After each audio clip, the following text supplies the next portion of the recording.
Hello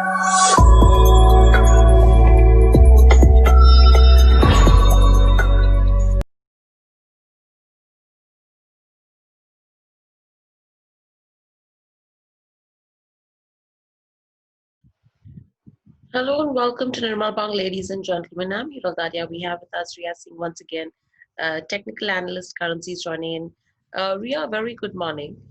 We did have the Fed minute meetings that did come in, and clearly they've held interest rates and come out and said that they would keep rates at near zero at least as long as the unemployment rate would remain above that 6.5% mark.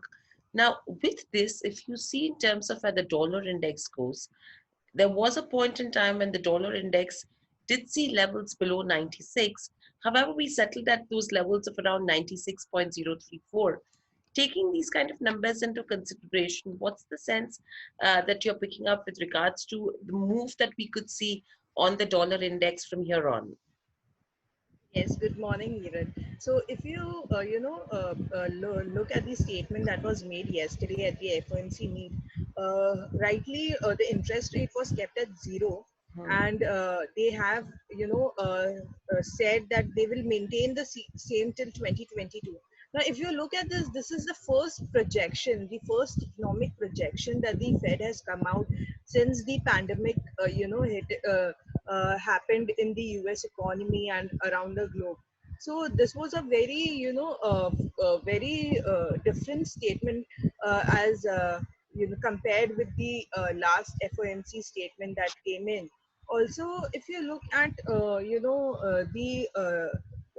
the other statement that was made with respect to the US economy projections and the unemployment rate, this they have signaled that there will be a shrink of around 6.5% in the US economic growth for the current year, and the unemployment rate they have stated to be at 9.5%. Going forward will be at 6.5%.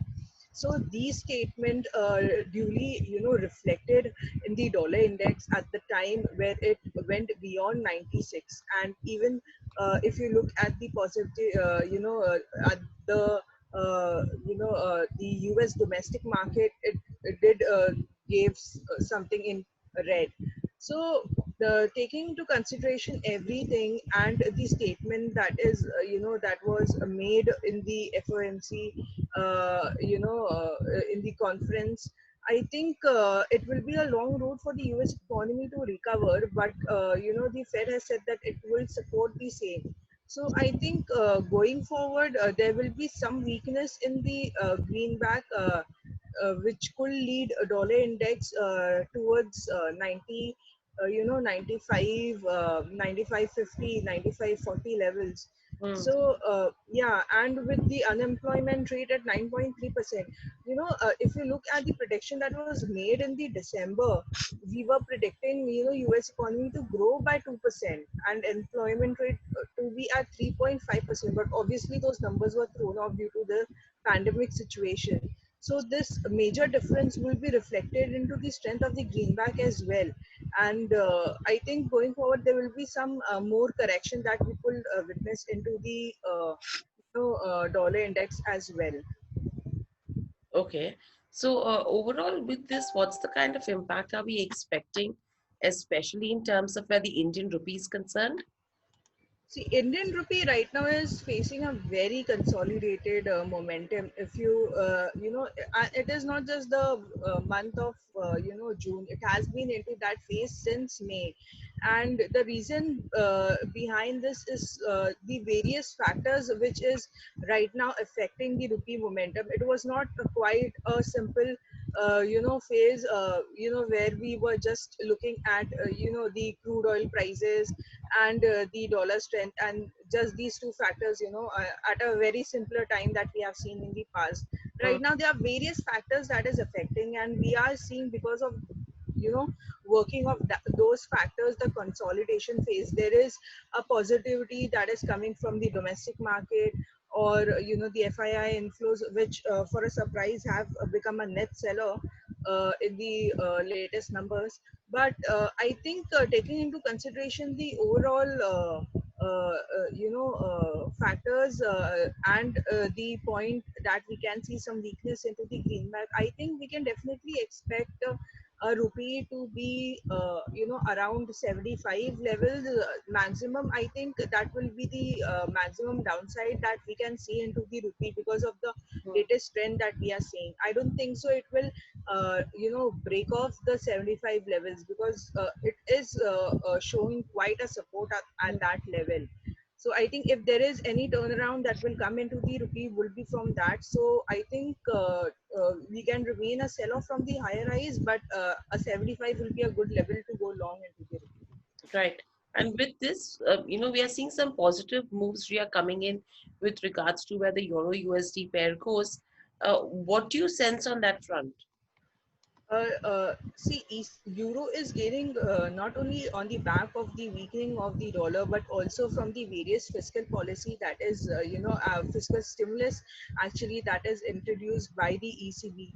And if you look at the current development, ECB policymakers have come into debate over well, they, how much they'll need more to boost the monetary stimulus again, with the latest numbers coming in, that there will be further increase into the same. And if you look at the ECB program, so far they have infused around 1.35 trillion euros into the economy to fight off this COVID-19 effect. So I think the outlook that is coming from the ECB and the fiscal stimulus numbers that is coming is pushing the euro confidence and the strength into the pair. So I think this is the major,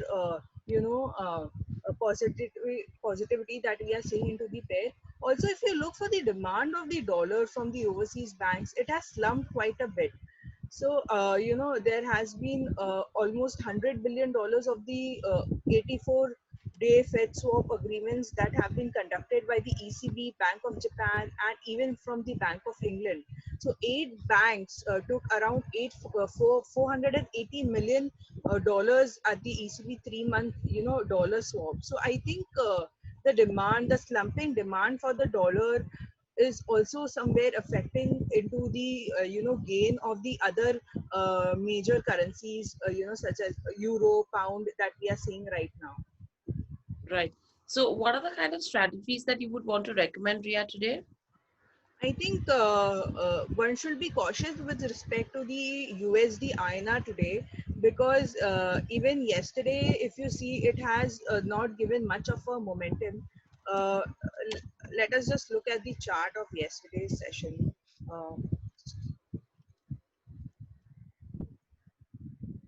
So if you look at the momentum of the last 2 days session, it has remained quite a slump, and the volatility is not there much. Hmm. So be very cautious while trading into the USD INR pair today. Definitely look for a breach of 75.50 to go short into the pair.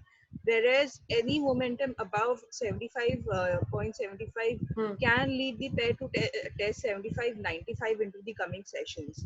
So in order to trade into the pair, look for the breach of these ranges, because from the last two session, it has been Uh, remaining quite narrow into these ranges. So either remain far from the trading, into the dollar, or look out for the pair, for these ranges into the pair.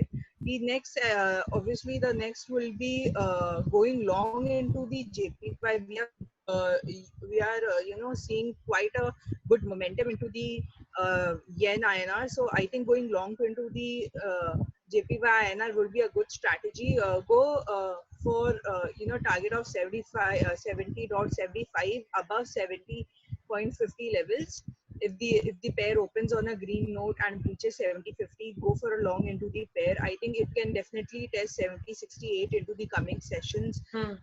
and maintain a strict SL of 69.80 levels into the yen. So I and also the next strategy that one can look for is obviously the euro and the pound. Hmm. I think it will open on a positive note, or any pullback will again, it may witness some profit taking into the opening session, but I think it will rebound for the same. So look out for those levels. uh, buy from the buy from the day's low is the strategy that one can follow into the euro and the pound. Right. So we will keep in mind these strategies as well. Thank you, Ria, for joining us on the show and getting us those calls. We will come back to you for more as well. But thank you, everyone, for joining us on the webinar as well.